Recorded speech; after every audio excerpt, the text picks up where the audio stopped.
Good morning, and the subcommittee will come to order. First, I'd like to welcome Ranking Member Ossoff and congratulate him on the birth of his second daughter, Lila. I've got 3 daughters, lots of drama at my house. I look forward to working with you on the subcommittee, and again, we just want to welcome you. We meet today to discuss the President's fiscal year 2026 budget request for military construction and family housing for the Department of Defense. I would like to begin by recognizing today's panel. Today we'll hear from representatives of the military services as well as the Office of the Secretary of Defense. Joining us are the Honorable Dale Marks, Assistant Secretary of Defense for Energy, Installations, and Environment, Lieutenant General David Wilson, Army Deputy of Chief of Staff, G9, Vice Admiral Jeffrey Jablon, Deputy Chief of Naval Operations for Installations and Logistics, Lieutenant General Stephen Skilenka, Deputy Commandant for Installations and Logistics, Lieutenant General Tom Miller, Air Force Deputy Chief of Staff for Logistics, Engineering, and Force Protection, who is approaching retirement after 34 years of service. General, thank you so much for your many years of service, and we certainly wish you well in your retirement. I'm sure we'll be hearing more from you someplace, but again, we do appreciate you very, very much. Brigadier General Zachary Warkomsky, Space Force Assistant Deputy Chief of Space Operations for Operations, Cyber, and Nuclear. This year's MILCON's request is $18.9 billion, a figure we only recently received due to significant delays in the delivery of the budget to Congress. We on the subcommittee look forward to receiving the justification books and related exhibits, which still have not been delivered but are expected later this month. From the data currently available, we know this request is an increase of $1.4 billion over the fiscal year 2025 enacted levels. While I'm encouraged to see another year of growth in the MILCON request, I remain concerned that we're not necessarily buying more, we're simply paying more. Some of these budget numbers are staggering. Not that long ago, hitting the $100 million mark on a single project was significant. Now it has become routine. Increments, once the exception, are increasingly the norm, accounting for nearly $6 billion in this year's request. That's more than 40 projects so costly they require incremental funding over multiple years. That may seem normal now, but this was not always the case.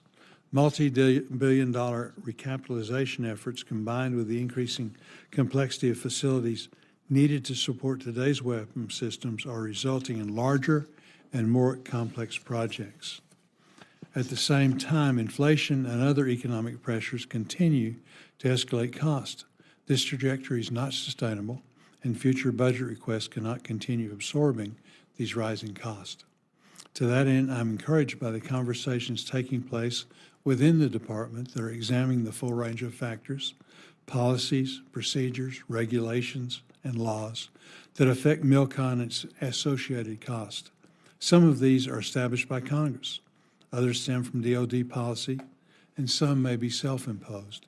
As such, the effort required to drive meaningful changes will vary, but I'm hopeful that these discussions will lead to thoughtful analysis, honest dialogue, and ultimately real improvements in the efficiency of the MILCON process. Some of this will require close collaboration between Congress and the department, and I'm committed to being a partner in that effort. There will always be factors beyond your control, which makes managing the areas you control all the more critical. The recent injunction reinstating project labor agreement requirements is a clear example of how external influences can introduce uncertainty and added cost into the MILCON process, costs that are especially difficult to anticipate given how long the current planning, programming, and budgeting cycles take. I hope one outcome of the ongoing review directed by the Deputy Secretary of Defense is a faster timeline from project inception to final delivery. As a critical force enabler, MILCON supports everything from infrastructure tied to new weapons platforms to quality of life facilities like hospitals, schools, and housings. We owe it to the service members, the taxpayer, to deliver timely, high-quality facilities on schedule within budget, and I hope that future budget requests reflect efficiencies that lower the cost of individual projects. I look forward to hearing from our witnesses today and continuing the dialogue and work needed for a successful MILCON program. Before we turn to our witnesses, I would like to recognize my colleague, Senator Ossoff, for his opening remarks. Good morning, and thank you very much, Chairman Boozman. Thank you for your partnership. I look forward to the important bipartisan work we'll do together leading this subcommittee. I also want to thank you for your kind words celebrating Lila's arrival, and I'm pleased to report, Mr. Chairman, that baby and mother are both healthy. So thank you for the well wishes. To our witnesses, thank you for being here. Thank you for your service to the nation. I do want to note that in General Sklinka and General Warkomsky, we have two Georgians on the panel from Marietta and Snellville, so we're proud of you and your work. And it's great to be here at my first MILCON VA hearing as the subcommittee's ranking member to review the fiscal year 2026 budget request for military construction and family housing. The military construction budget is essential to our national security, to the capabilities and resilience of military installations across the country and around the world, and to quality of life for service members and military families.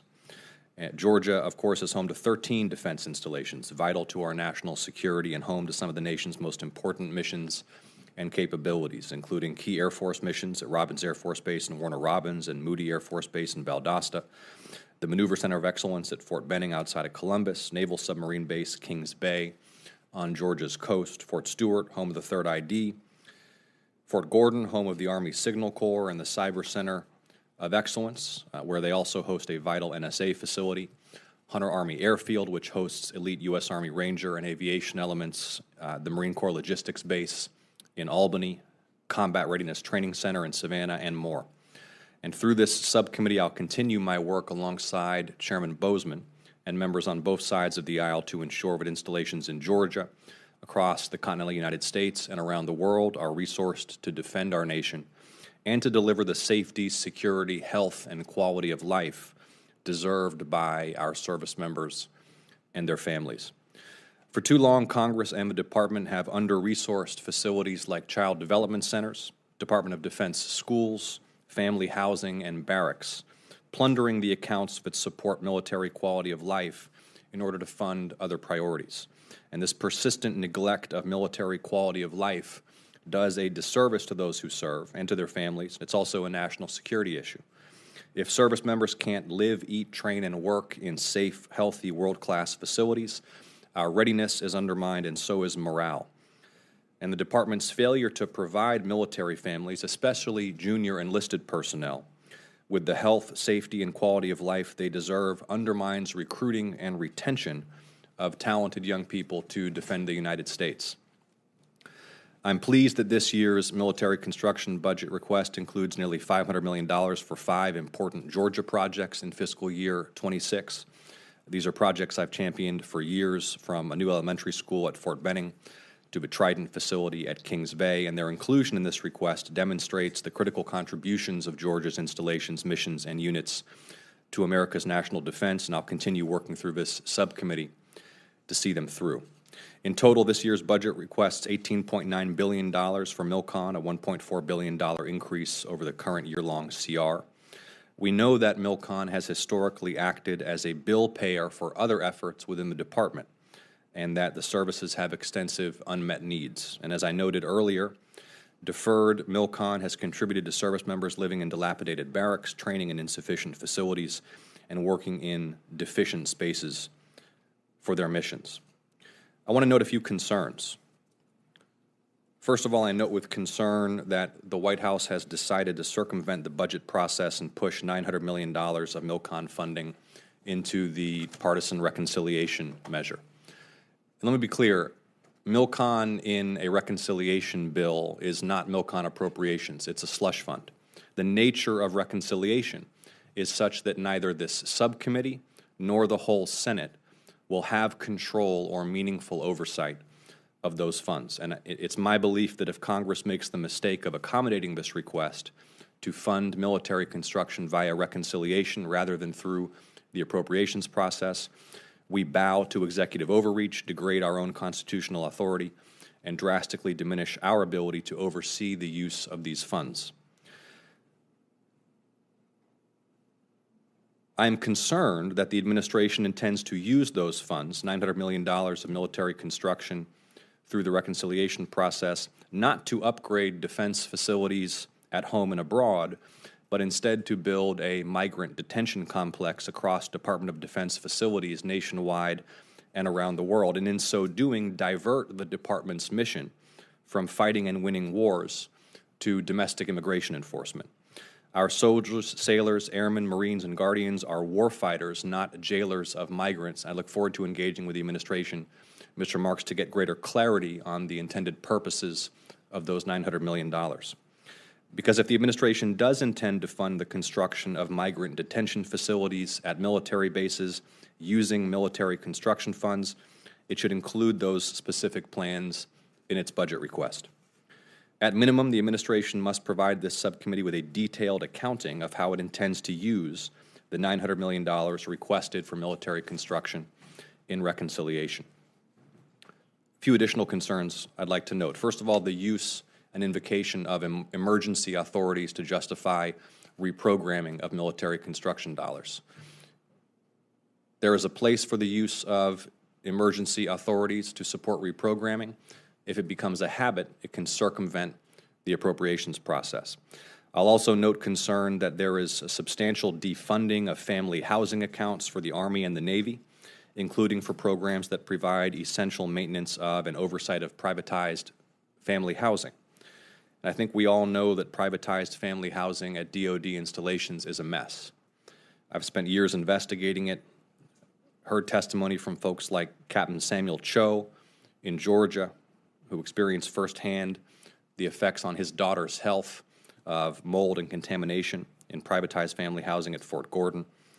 His 8-year-old daughter, as he testified before the Permanent Subcommittee on Investigations here in the Senate, developed a rash so severe that, as Captain Cho testified, quote, her skin became hardened and rough and reptilian in nature, and when she would scratch it, it would bleed profusely. This was the 8-year-old daughter of a U.S. Army captain who, because of the poor condition of housing in this Balfour Beatty Homes development at Fort Gordon, was bleeding when she scratched her own skin. So I'm concerned that the reduction in funds for these family housing programs could reduce our ability to hold those contractors to a high standard and to look out for those personnel and their families.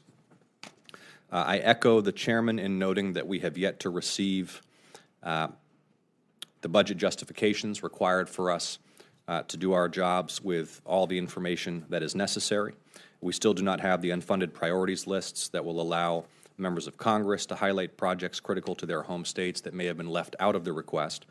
Mr. Chairman, I'm looking forward to working with you on those issues and throughout this process.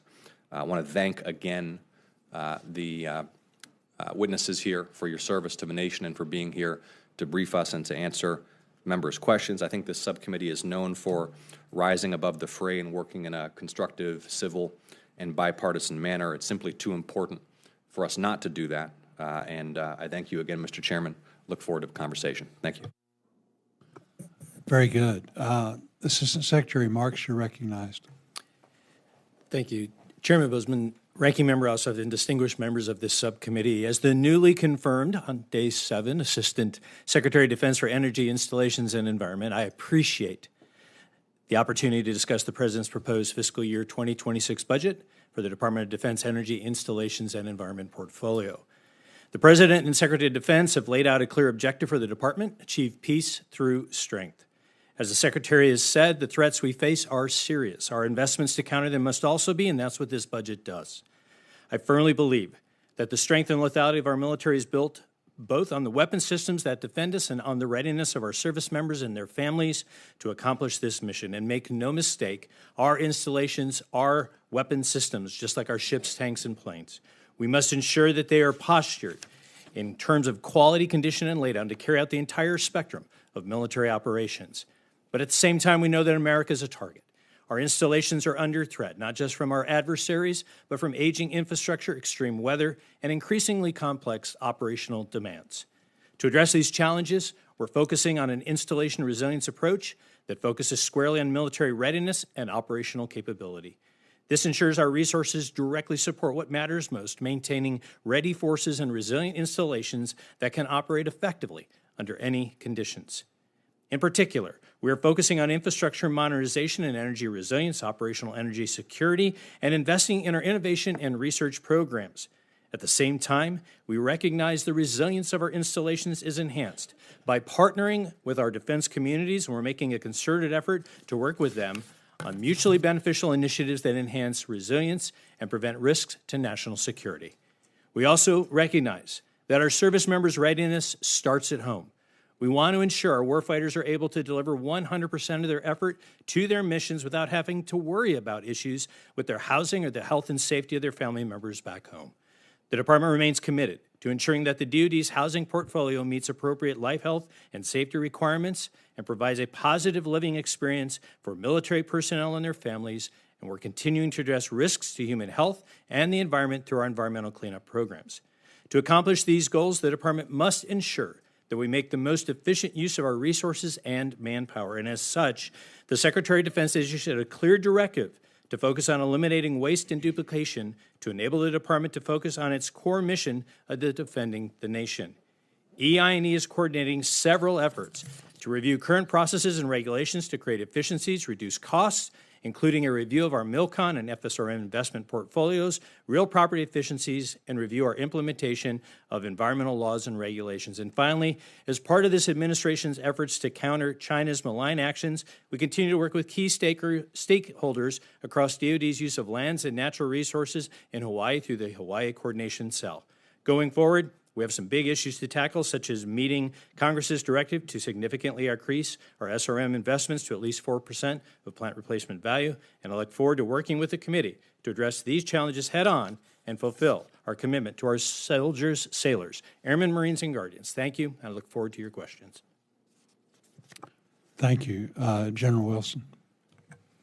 Chairman Bozeman, Ranking Member Ossoff, and distinguished members of the subcommittee, thank you for allowing me to appear before you today. Our installations are the bedrock of Army readiness, lethality, and warfighting capability. They're where our soldiers train, live, work, and prepare to defend our nations. My testimony today highlights the Army's unwavering commitment to transforming our installations into agile and adaptable platforms that can meet the evolving missions and counter emerging threats, from cyber attacks to natural disasters. Our investments in the right locations and facilities guarantees that our warfighters will have the operational and support infrastructure they need to succeed in their mission. Our facility investment plan prioritizes military construction and infrastructure projects based on the direct input from the commanders in the field and a careful assessment of the strategic needs. In FY24, we awarded significant funding for MILCON projects, and we are allocating more in FY25, representing an increase in investment and a commitment to improving our infrastructure. Beyond MILCON, we're investing heavily in facility sustainment, restoration, and modernization, or FSRM, in the future. And we appreciate Congress recognizing the vital need by establishing the minimum FRSM requirements and the 2025 NDAA, and we look forward to continuing our collaboration. Taking care of our soldiers and their families remains our number one priority, and their well-being is directly linked to the readiness and the ability of the Army to accomplish its mission. We're also deeply focused on improving the quality of Army family housing, both government-owned and privatized. Tenant satisfaction is improving. However, we recognize that there is always more work to be done. We're also actively exploring innovative energy solutions, including tactical microgrids and the potential for nuclear energy on our installations. The Army continues to leverage public-private partnerships to drive broader innovation and reduce our reliance on traditional funding sources. For example, we are actively using energy-saving performance contracts, utility energy-saving contracts, and intergovernmental support agreements to improve our installation's efficiency, lower operational costs, and promote sustainability.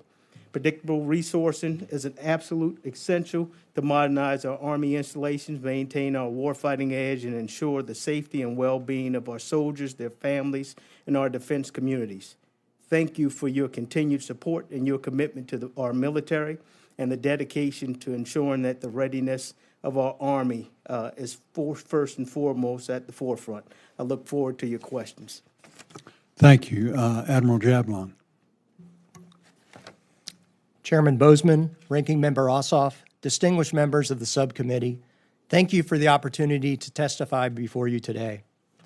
I'm looking forward to discussing the critical role of our installations and infrastructure that they play in effectively developing, generating, employing, and sustaining the Navy and Joint Force. It is an honor to appear before you today and a privilege to speak on behalf of the sailors and Navy civilians stationed at our 70 installations around the world. The Navy's total MILCON and FSRM requirements far exceeds the funds available. But with strong congressional support, we are focusing our infrastructure investments to maximize operational readiness and to improve the quality of life for our personnel and their families. Your trust, confidence, and commitment are vital to ensuring the Navy's continued capability to maintain the peace, respond to crisis, and support critical Navy and Joint Force requirements to win decisively in war. The Secretary of Defense recently issued interim National Defense Strategic Guidance, which directs Department of Defense activities to restore peace through strength. The Navy Logistics Enterprise, which includes our installations and infrastructure, is focused on carrying out the tenets of the strategic guidance through the implementation of the Navy's Maritime Sustainment Strategy. Navy understands that readiness starts from the shore, and effective infrastructure is a cornerstone of our maritime sustainment strategy to not only support the quality of life for our sailors, but also sustain operations of the Navy and Joint Force around the globe. We are focusing our efforts to prioritize and program resources to repair, modernize, and replace critical infrastructure directly supporting operational readiness in the Indo-Pacific. For example, the $2.2 billion Congress provided in the fiscal year 25 disaster supplemental provides critical resources for Typhoon Mawar recovery efforts in Guam, to include repairs to Opera Harbor glass breakwater, HSC 25 hangar MILCON, and hardening of our critical electrical feeders to the Navy base. And with congressional support, continued investment in our infrastructure will maintain our progress toward a modern, resilient, and ready network of installations that ensure fleet readiness, combat logistics capability across peacetime, competition, and contested environments to support both the Navy and Joint Force lethality. Thank you, and I look forward to our discussion today.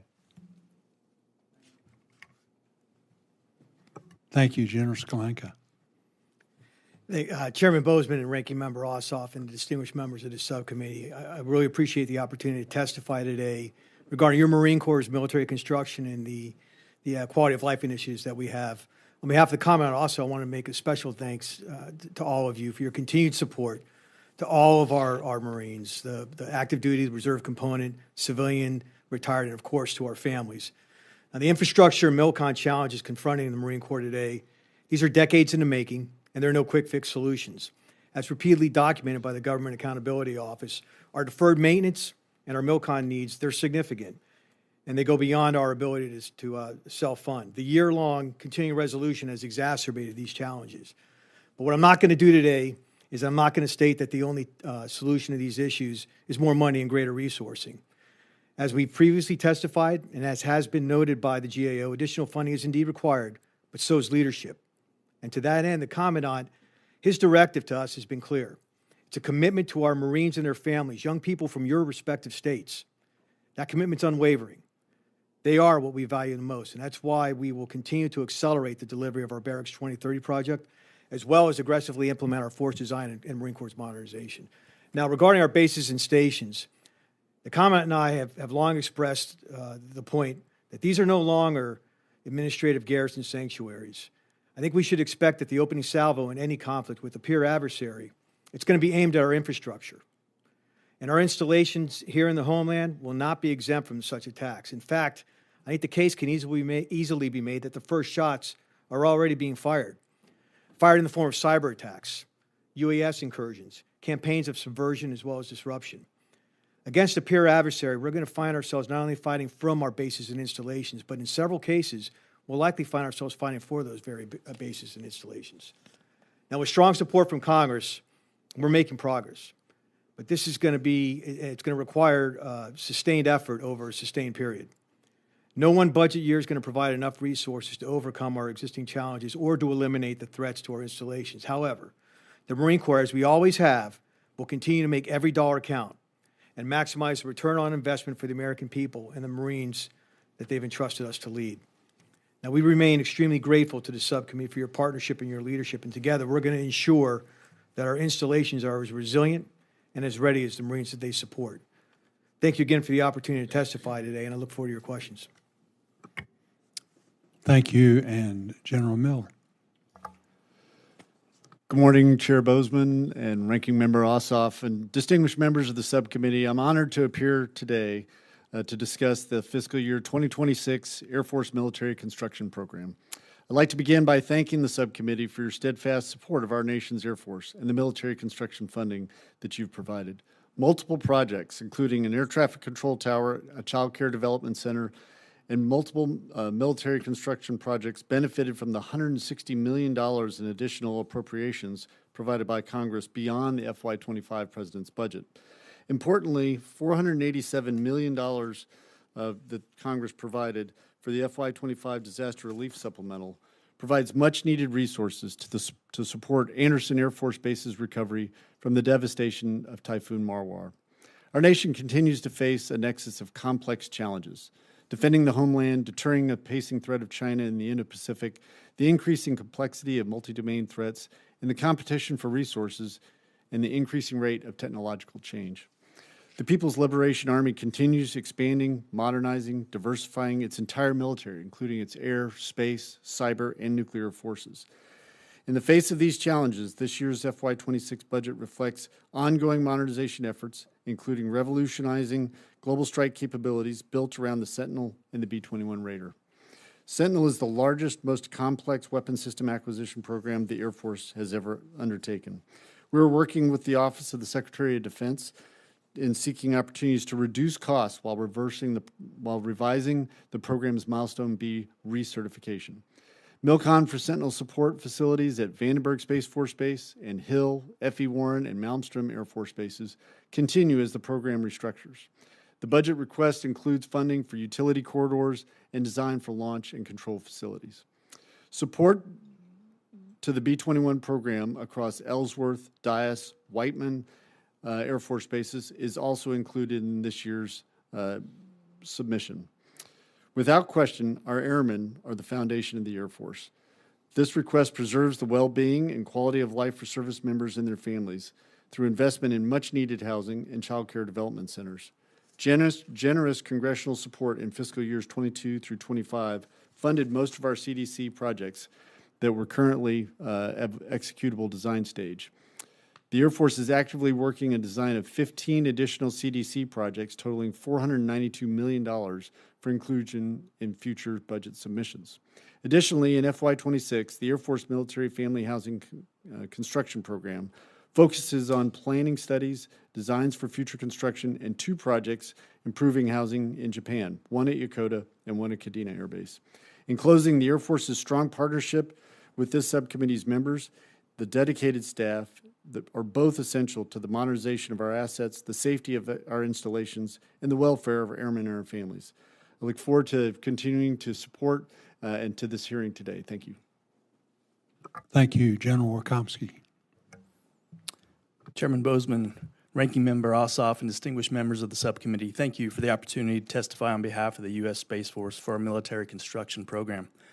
The Space Force remains laser-focused on securing our nation's interest in, from, and to space. And as access to space grows, the strategic landscape is becoming increasingly complex. Many of our systems were fielded in an uncontested environment, and today our adversaries are aggressively fielding capabilities to contest and ultimately control space, fundamentally shifting it into a warfighting domain.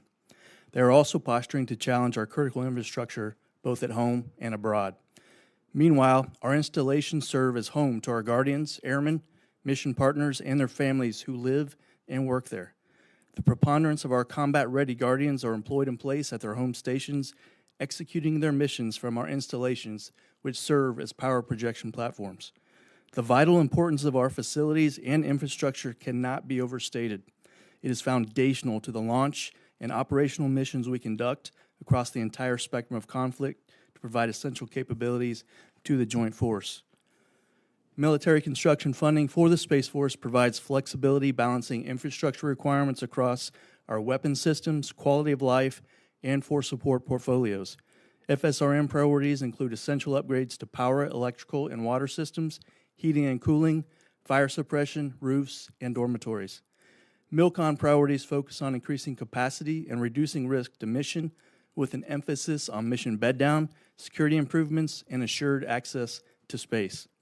The Spaceport of the Future initiative, encompassing our East and West Coast launch complexes, remains the foundation of our assured access to space and is instrumental in enhancing our national security space launch capabilities. We continue to diversify launch providers, increase launch sites, and invest in range facilities and increase payload processing capacity, all while closely monitoring the launch supply chain.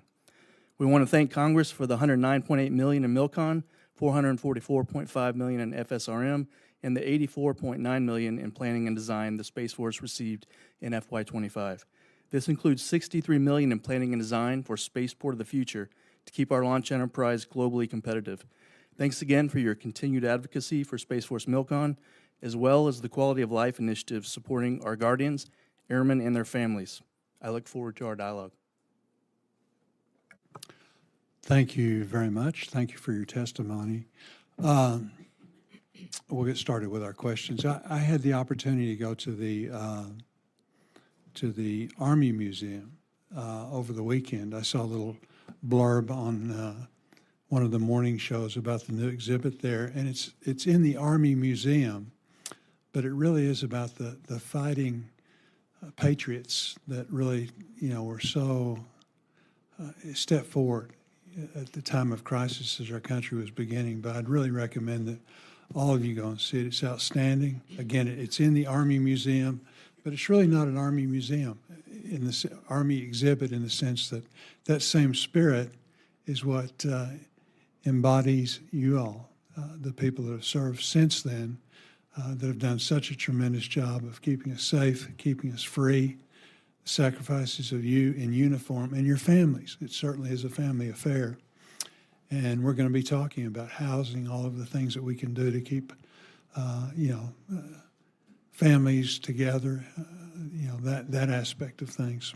So let's start out with Mr. Marks. Mr. Marks, given the ongoing legal uncertainty surrounding project labor agreements, how is the department managing the day-to-day impact on projects in the pipeline, especially those approaching award, that are now stalled due to uncertainty over whether a PLA is required or not? Has any guidance been given to avoid delays or compliance issues in the interim? And finally, how will this impact the projects in this year's request if it's determined that PLAs are required? Senator, first, thank you for that question, and I do appreciate— Lots of questions. Yes, Senator. But I do appreciate the time that we did have to begin to discuss this. First and foremost, as I shared with you, anything that increases cost and schedule is of a concern to the department right now. And so we're working very, very hard to look at that. The administration supports the use of project labor agreements where those are practicable and cost effective. But I, again, want to emphasize that I affirm and recognize your concerns about the costs and the drivers that could potentially cause those projects to increase. Right now, we're not going to be pursuing any blanket deviations, but we are working with NAVFAC and USACE to go project by project and ensure that we are finding the most economical and speedy way to continue to move these projects along so that we can assess those on a project by project basis. We're also working with OMB to determine our next steps and how we best address this issue for the long term, given the nature of where we stand today. And so the impact of that, as we spoke earlier, is all about mission and readiness and how do we drive that forward. And so much of the directions that we've given in working with these esteemed colleagues to my left is really to continue to drive those as quickly as we possibly can to meet the readiness concerns we have and to keep the costs down as best as we possibly can. Very good. Thank you. The Deputy Secretary of Defense directed a review of the MILCON portfolio to identify opportunities for greater efficiency. As you know, initiatives like this often take time. While the review isn't complete, I'd like to hear from the panel, are there any early findings or promising areas that could be acted on quickly? Since you're already in the midst of building the fiscal year 2027 budget, is there any realistic expectation that these efficiencies will be reflected in that submission, or are we likely looking at a longer timeline before we see tangible changes? Senator, let me lead with that just in a broad sense, and then I'll defer to my colleagues. But as we were working on those, some of the early things that we are examining continue to be the use of other transactional authorities where it makes sense to move quickly. More importantly, we're taking a page from our partners at Defense Innovation Unit with an accelerated design build, ways to bring contractors together more quickly, get through this changing requirements idea so that we can get it done quickly, move it ahead quickly. The idea of also building projects, bundling multiple projects together where that makes sense. So that we can, again, move things together quickly. And then finally, the idea behind replacing failed or failing facilities, so the repair by replace work that we've done collectively to more efficiently replace those using O&M dollars. Again, all of those are things that we want to share collectively and make sure that we're doing those in a way that moves us ahead transparently to meet the mission requirements. Anyone else? Senator, as you said, the MILCON cost is really astronomical and really getting out of hand. So what our objective is to think, act, and operate differently in the Navy for possible alternative construction methods, modular construction, using tension fabric structures instead of regular brick and mortar. That will buy us some efficiencies both in cost and time. Also, Honorable Marks mentioned about block buy of specific types of buildings that we do repetitively, such as CDCs and barracks, could bring the cost down. Very good. Senator Ossoff. Thank you, Mr. Chairman. General Miller, thank you again for being here. Thank you for our conversation yesterday as well. I think you're aware last August I had the pleasure of hosting Air Force Chief of Staff General Alvin in Georgia. We visited several installations, including Moody Air Force Base in Valdosta. And man, are the people of Valdosta proud of and supportive of Moody. Mayor Matheson, Dr. Lucy Green of Moody Support Group, I mean, that is a base community that just loves hosting the Air Force and provides so much support for the airmen and the civilians who work on and around the base. And they are thrilled that Moody has been selected to host the F-35 with the A-10s leaving the force. And critical infrastructure upgrades are already underway to prepare the installation for that transition. You and I discussed this yesterday, and here in this public setting, I'd like your commitment again that you will work closely with me, with the subcommittee, with the community in Valdosta to ensure that the base is prepared and successful to swiftly bring those aircraft to Georgia. Senator Ossoff, Ranking Member Ossoff, thank you for the call yesterday, taking the time. Absolutely, Moody has so much combat capability for the United States Air Force in one place, from the rescue squadron to the base defense group to the fighters there, A-10s now, F-35s in the future. I do commit to you to work. It's a multifaceted question. You asked, how do we pull to the left? And so pulling to the left is, looking at the environmental requirements, the facility requirements that you just mentioned, the aircraft laydown, all the combat capability, and most familiar with Robbins and Valdosta's support to the Air Force communities, and can't thank Georgia enough for that. Thank you. Looking forward to working with you on that. And I do want to discuss Robbins And again, you and I discussed this yesterday, but I want to raise here in this public setting once again with you the condition of the air logistics complex. I mean, you know how extraordinary the work being done at Robins is in terms of all of the maintenance and not just on the airframes, but also the avionics and so many of the systems.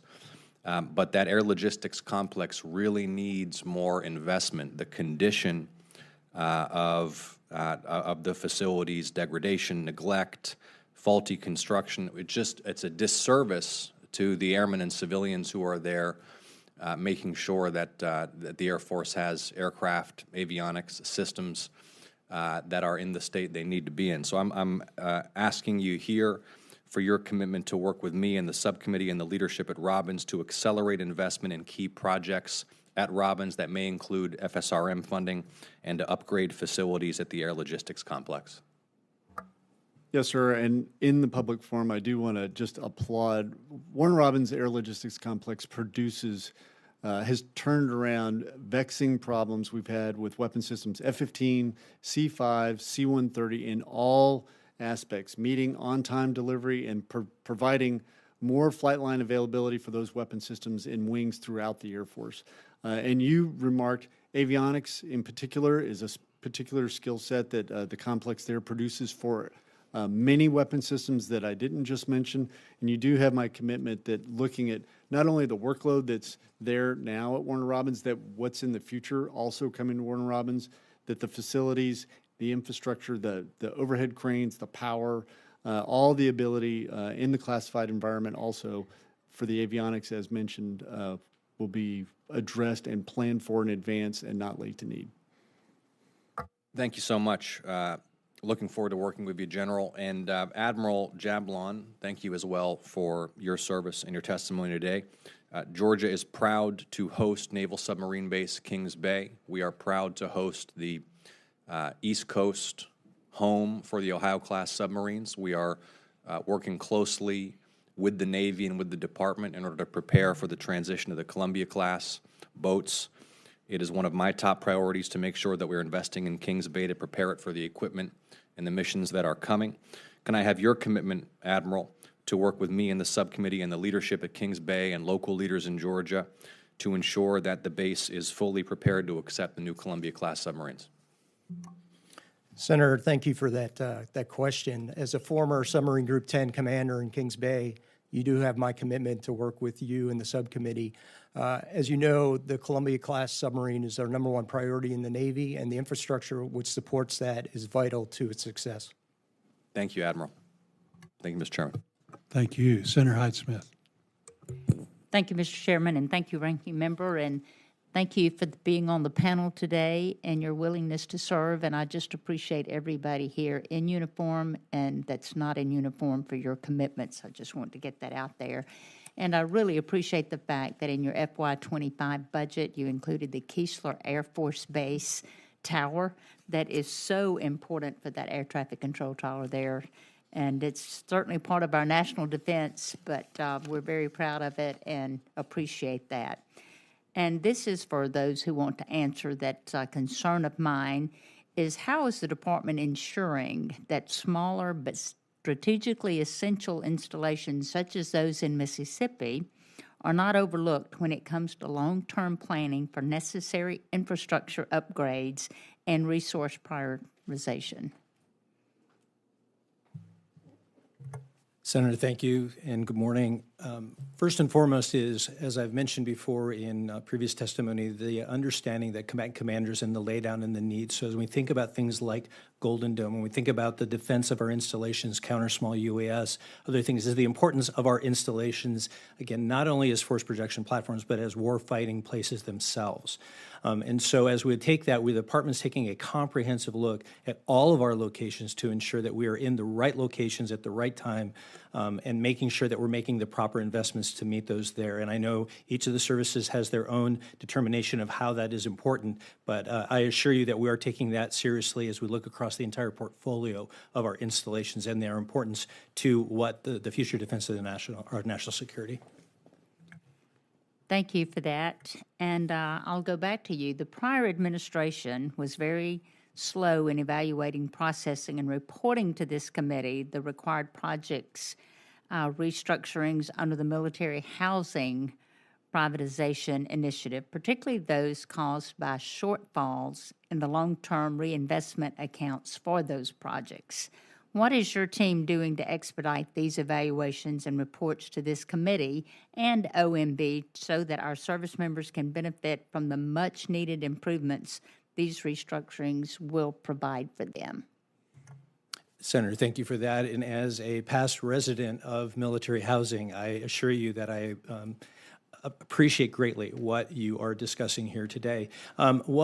We are doing right now is to take a hard look at that, working with my service partners to ensure that the investments that are being made are there. The care of our families is of utmost, not only for their own readiness, but their health, life, and safety as well, as you know.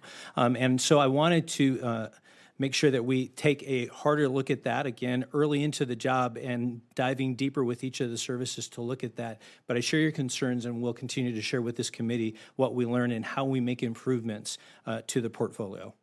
That's very much appreciated, and I have no further questions. Senator Gillibrand. Thank you, Mr. Chairman. In January, General Wilson, where is General Wilson? General Wilson. In January of this year, I wrote a letter advocating for the inclusion of a new 42nd Infantry Division headquarters on the Army's fiscal year 26 unfunded priority list. Funding this project will secure an overdue upgrade to the 42nd Infantry Division headquarters in Troy, New York, and help facilitate the planned construction of an $800 million cannon factory at the nearby Watervliet Armory. I would like you to speak to the significance of both projects. What can you tell this committee about the impact of the new headquarters for the 42nd Infantry Division and the importance of continuing the expansion of the Watervliet Armory? Yes, Senator. On the Watervliet Army Depot, Army Materiel Command has prioritized that facility in their facility investment plan, the facility investment plan that's ran annually by the Army Installation Management Command.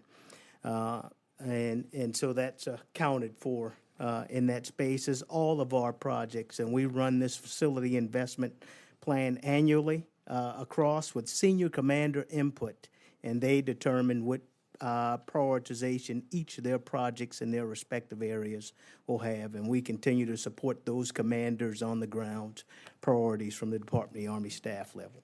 Thank you. General Miller, I'd like to discuss infrastructure projects in Niagara Falls Air Reserve Station. I'm requesting funding to construct a combined operations airfield facility to further support the work done by the 914th Operations Group and subordinate units. It's my understanding that although this project is not in the President's budget request, it is a strong candidate for the unfunded priority list. Can you speak to the benefits of a modernization and properly sized combined operation airfield facility, particularly at the location like Niagara Falls, which is certified nuclear ready and supports the worldwide combat air refueling mission? Thank you, Senator, for the question. The combined ops, having a combined mission set in one facility has very qualitative improvement for the mission. When people work together and they can team together, especially and a responsibility like you just described that Niagara Falls has and other responsibilities that could go there, having a team that works at a facility that they can be proud of, that'll be able to last for mission upon mission that comes down, not just playing a short game for the mission, but a long game, has a huge impact. And we're a retention force, as you know. So when we bring an airman into whichever component within the Air Force, Guard, Reserve, or active duty, we want to keep them. We're investing in them. It's a high-tech service. And so they're making a decision on whether they're staying based on the facilities they get to work in, the care that we put into where they work, where they live.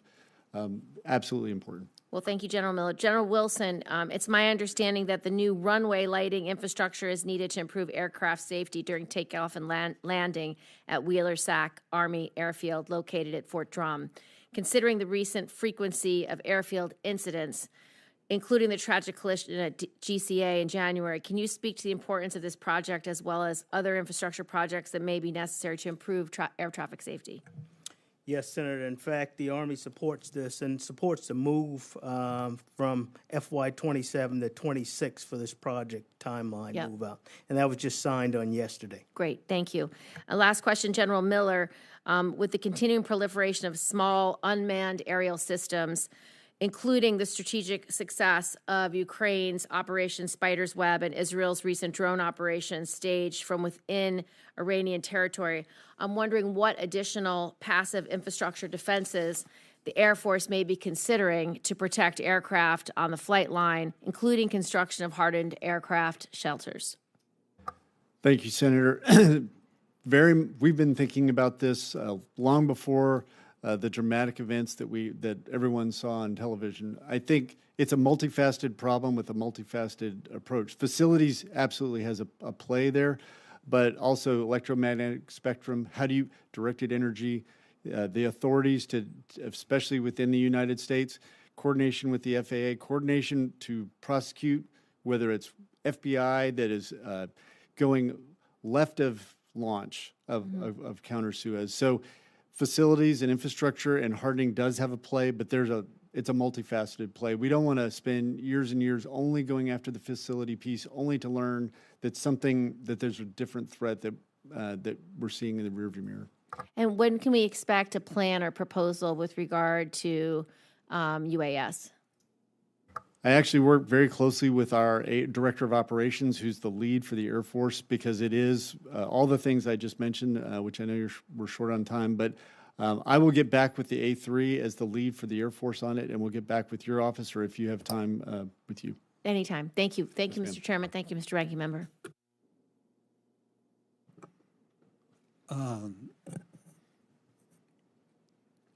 Admiral Jablon and General Miller, the Navy and Air Force sustained major infrastructure damage on Guam due to Typhoon Mawar. While Congress provided an initial down payment to the disaster relief supplemental, significant unfunded recovery remains. There appears to be little, if any, disaster recovery funding in this year's budget request. What actions are the Navy and Air Force currently taking to address the damaged infrastructure on Guam? And what is your plan to request and secure the additional funding required for full recovery? Senator, thank you for that question. As I mentioned in my opening statement, really thankful for Congress's supplemental $2.2 billion, focusing that investment specifically on FSRM investments to get after the Typhoon Mawar effects that destroyed many facilities. The backlog of infrastructure to correct from Mawar is about $40 billion right now.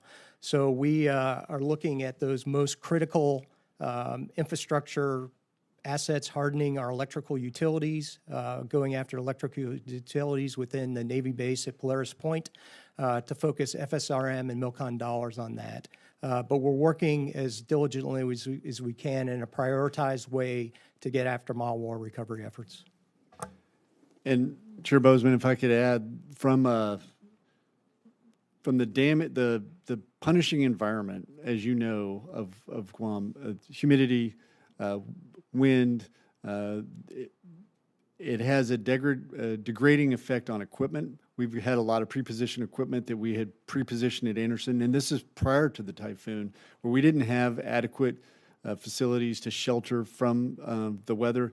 That was only accelerated through when the typhoon hit. So we had degrading Spalding concrete and uncovered equipment that just accelerated after the typhoon.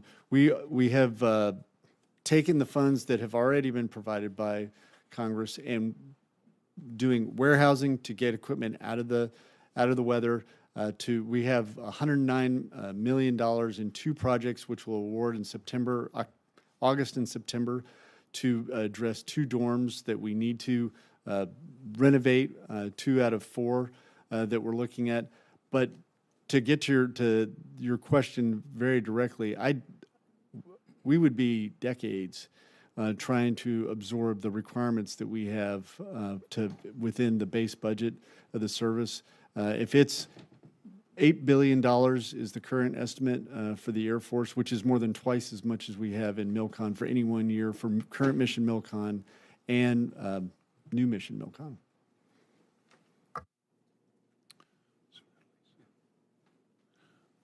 Senator Murkowski. Thank you, Mr. Chairman, and good morning, gentlemen. Thank you for your service. I want to begin my questions to you, General Miller. You're nodding like you're expecting this, so yes, I have an excellent team. Thank you very much. I want to talk about the JITC.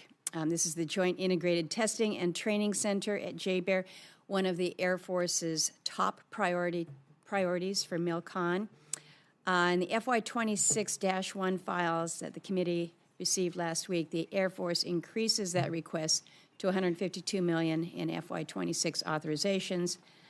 Can you share with the committee how we jumped? This was always a significant project. It was big, even in Air Force terms, but increasing from $97 million to $152 million, and also whether or not we should expect any delays or other consequences in the project based on the late addition to the scope of the project.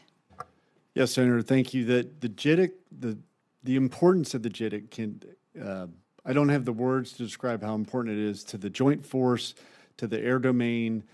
So you know the mission analysis behind that. In the analysis as we were going forward, the power requirements, because of that unique capability that the JITC brings, drove an additional substation that was required, so $105 million additional dollars. That was the majority of the escalation. Is the power requirements are so dramatically larger for what the mission of the JITC will be.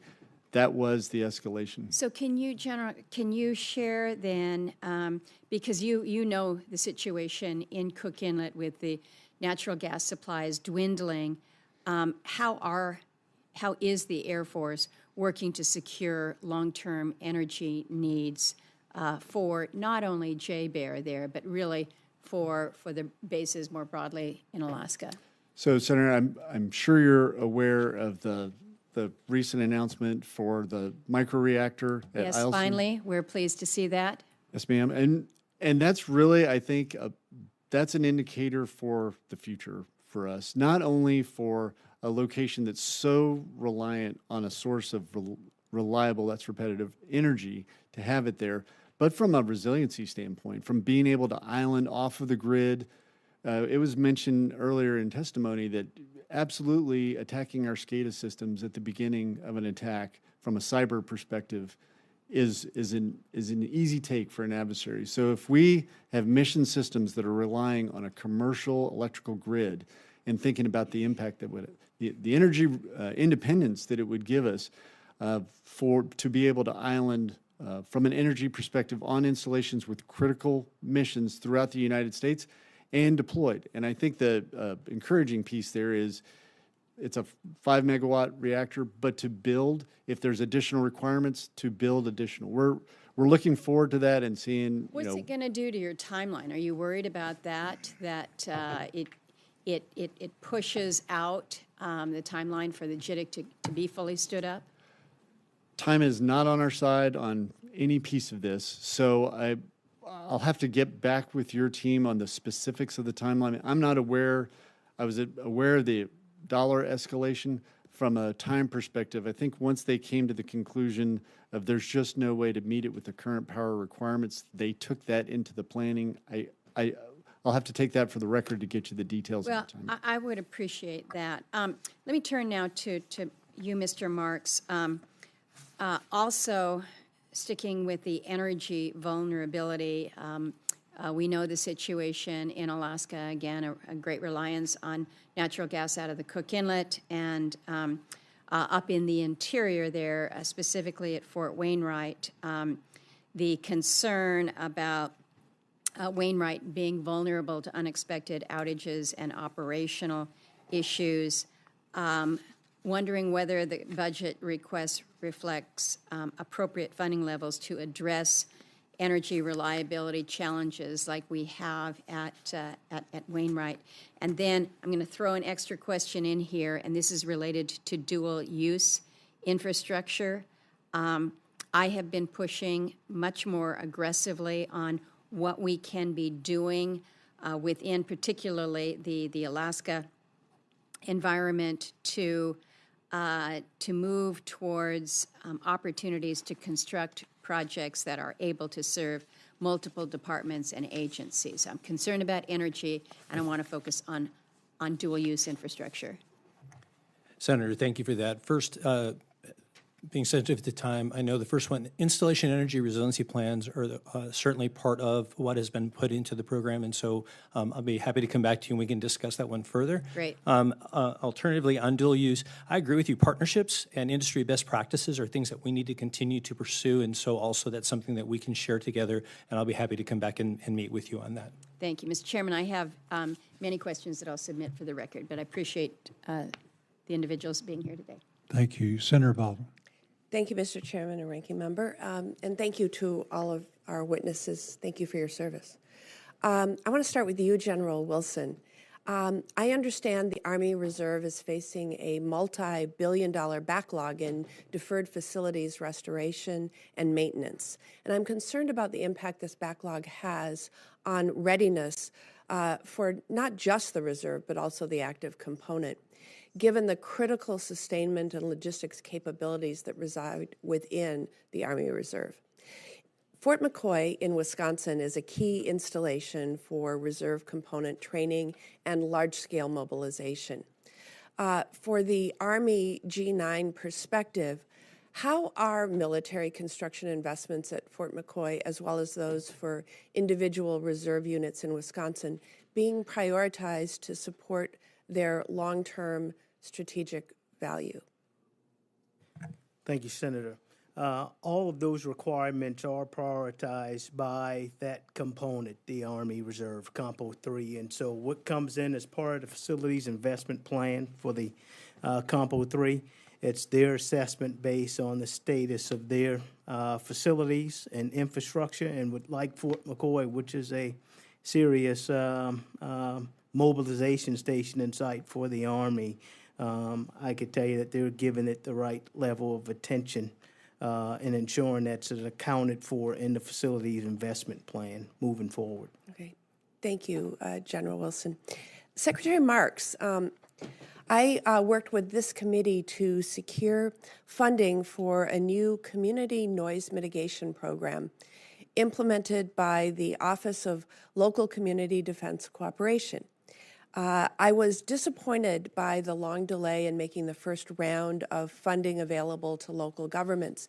And I want to make sure that you're aware that communities such as Dane County in Wisconsin have been waiting for this funding for years. The 115th Fighter Wing began receiving F-35 aircraft in 2023.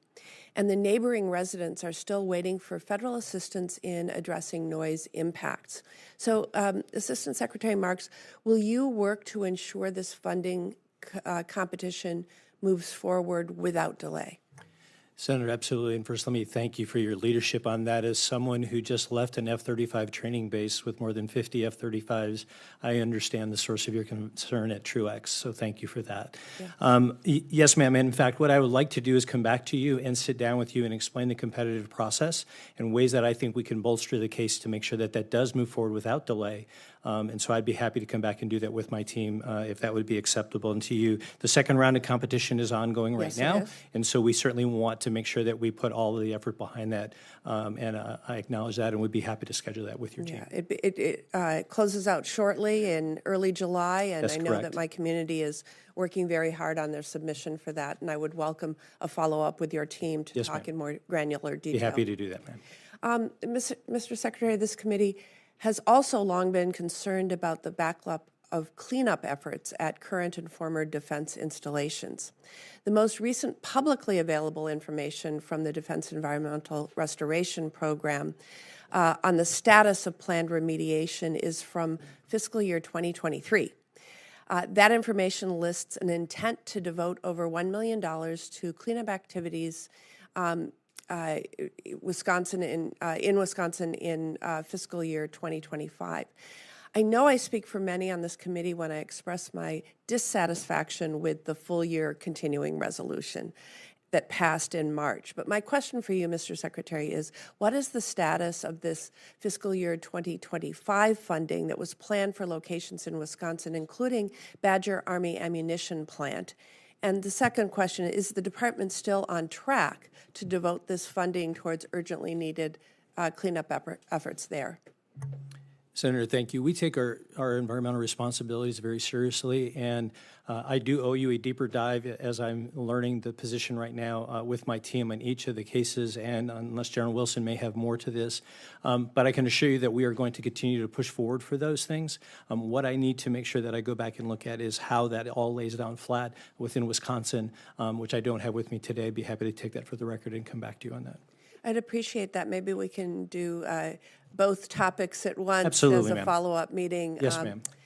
For many years, the Badger Army Ammunition Plant operated, and while it was declared surplus to the Army's and the Department of Defense's needs back in the late 1990s, there's still some remediation that needs to happen there. Thank you, Mr. Chairman.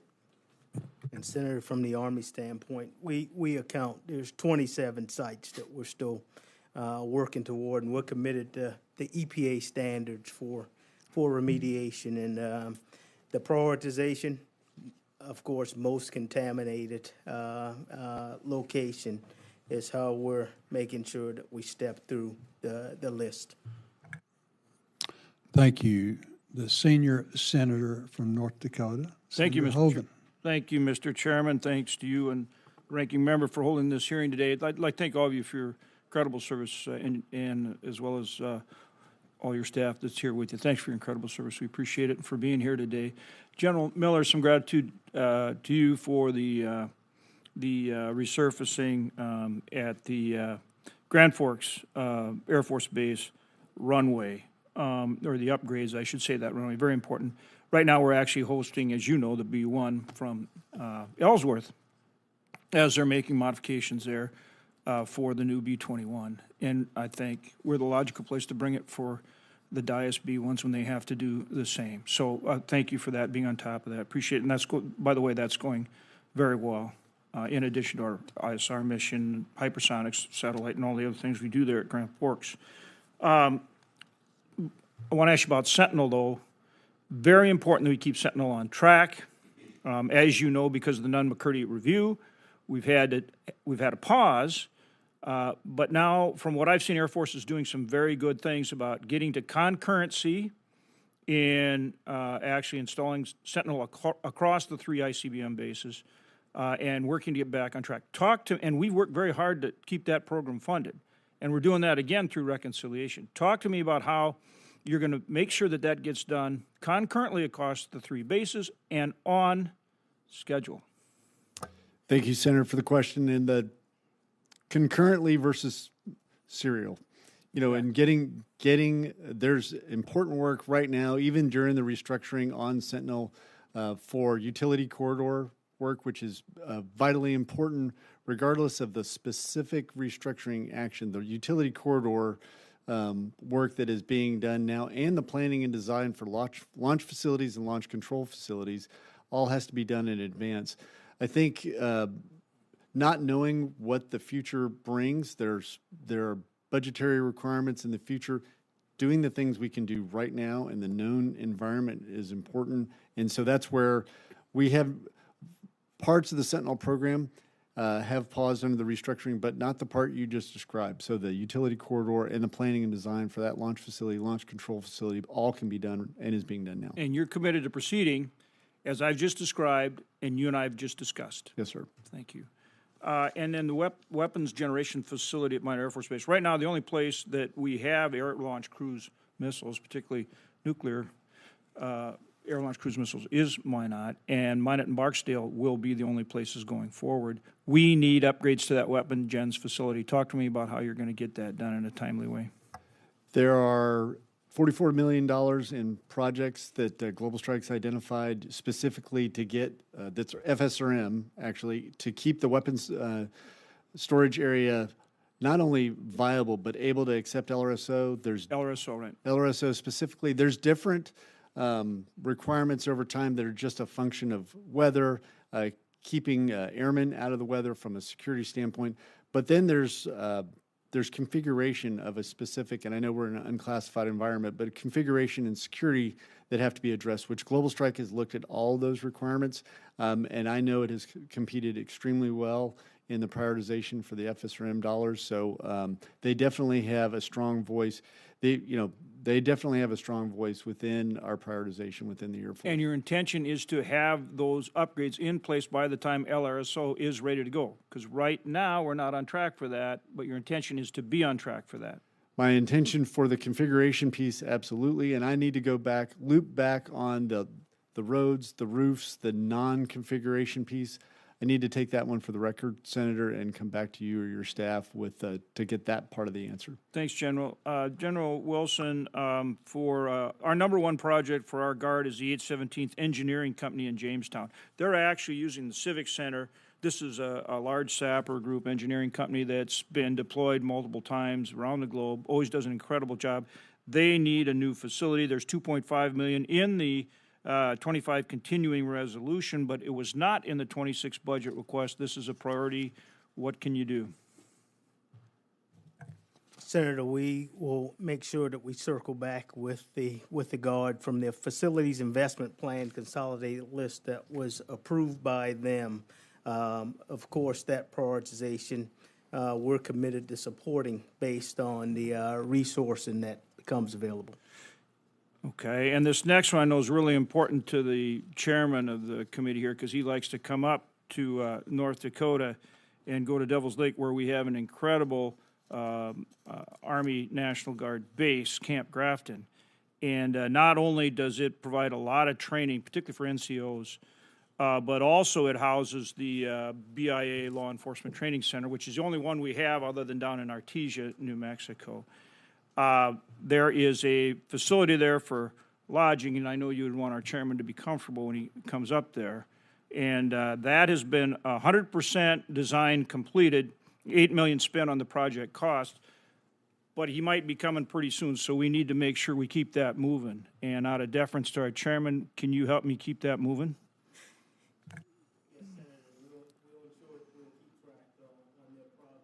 And the Corps of Engineers does a pretty good job in the oversight. They do. Again, really appreciate all of you and the work you do. Thank you so much, and again, thanks, Mr. Chairman. We look forward to staying there. Senator Ossoff. Thank you, Mr. Chairman. Admiral Jablon, as you know, Albany, Georgia hosts Marine Corps Logistics Base Albany, which is essential to Marine Corps readiness and sustaining expeditionary combat power for the Marines. I'd like to hear from both Admiral Jablon and General Sklink on this, please. In FY23, I worked alongside the Marine Corps Logistics Base leadership in the Albany community to help secure planning and design funding for a new consolidated communications facility at the logistics base to more efficiently support the vital Marine Corps logistics mission there. My question for you is, will you work with me to ensure that we move swiftly to construction for this project? Again, we've already funded planning and design. It's the top priority for the facility and the community. Senator, you absolutely have our commitment. Marine Corps Logistics Base Albany, that is our Marine Corps' sole depot. It is, when you look at first among first in terms of logistics support entities within the Marine Corps, Albany is it. And any way that we can ensure that we deliver capability to our warfighters quickly and effectively, we'll take that. Anything to add, Admiral? No, Senator. That depot is under Lieutenant General Slinka's authorities. Thank you. General Wilson, as you're aware, of Chattahoochee Valley in Georgia, proud home of Fort Benning, the Maneuver Center of Excellence, as well as elements of a 75th Ranger Regiment. And I'm particularly concerned, as I mentioned in my opening statement, about quality of life for service members at Benning and across the country. In FY24, I helped to secure the funding to plan a new elementary school at Fort Benning to replace Dexter Elementary School on post. Dexter was built in 1968. It is an aged facility that the children of our service members deserve the very best. Again, we have already funded planning and design. Do I have your commitment, General Wilson, to work with me in the subcommittee to try to expedite the construction of that new school for military families at Fort Benning? Yes, Senator, you do have my commitment. Thank you, General. I also want to raise with you the U.S. Army Criminal Investigation Lab in Forest Park, Georgia, on the Fort Gillem Enclave, which is DOD's only full-service criminal forensic lab. And I've had the pleasure of visiting the facility. It's remarkable what they do, both for traditional criminal forensics, but also for material that's secured and exploited from battlefields around the world. Last year, working alongside Senator Reverend Warnock, we successfully helped extend the authorization needed to complete the construction of a new forensic lab at the Gillem Enclave. Can I have your commitment, General Wilson, to work with me in the subcommittee to ensure that this project has the resources necessary to see it through? Yes, Senator. Thank you. Mr. Marks, I want to touch on the plans for reconciliation and try to get some clarity from the department. There's $900 million of military construction funding requested in the reconciliation measure. What specific projects is that funding for? Senator, I appreciate that question. And so as we view this as one bill, we're looking at defensive systems, munitions, munitions procurement, readiness, and quality of life programs are all included in that package.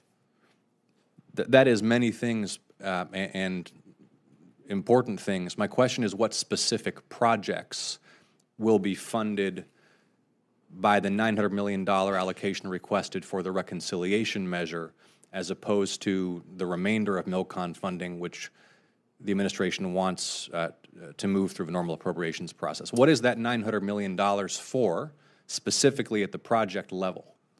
Senator, let me come back to you at the project level so that I can show you those things. Again, new to that, and I don't have that granularity right now. Okay, will you please commit to providing the subcommittee with a project-by-project list of which projects are intended to be funded by the $900 million reconciliation portion versus the remainder of the traditional appropriations? Senator, I'll work with you to try to get the best I can answer to that question, yes. Well, I appreciate that commitment. Can you think of any reason why, where, as this typically proceeds fiscal year after fiscal year, the subcommittee is provided with a list of projects that constitute the totality of the MILCON budget request, why there would be this nearly $1 billion floating out here that wouldn't have a project-by-project justification? Senator, I believe it would be there. Again, what we're looking at is the submission of the 26 budget as a standalone, and then the FIDUP will come in 27. So I'll have greater granularity looking into the future, but let me get back to you on that, Senator, and I'll do my utmost to answer that for you. Okay, so just to be clear, Mr. Marks, you're going to follow up with the subcommittee, and you're going to get us a list of those projects that are intended to be funded via the $900 million reconciliation portion of the overall MILCON budget? We will attempt to do that, yes, Senator. We'll attempt to do that, okay. I appreciate that, and Mr. Chairman, that concludes my questions. Thank you, and I want to thank our witnesses for being with us today, and thank you for your service. And I know we look forward to working closely together to improve the quality of life for our men and women that are in uniform and their families, and then also to give them the resources to keep themselves safe as they keep us safe. For our retiree, General Miller, again, congratulations and thank you for for your dedicated service for so many years. We do appreciate that. And as I said earlier, I know this is a family affair. We greatly appreciate them. For members of the subcommittee, any questions for the record should be turned into subcommittee staff no later than the close of business on Tuesday, June the 24th. The hearing is adjourned.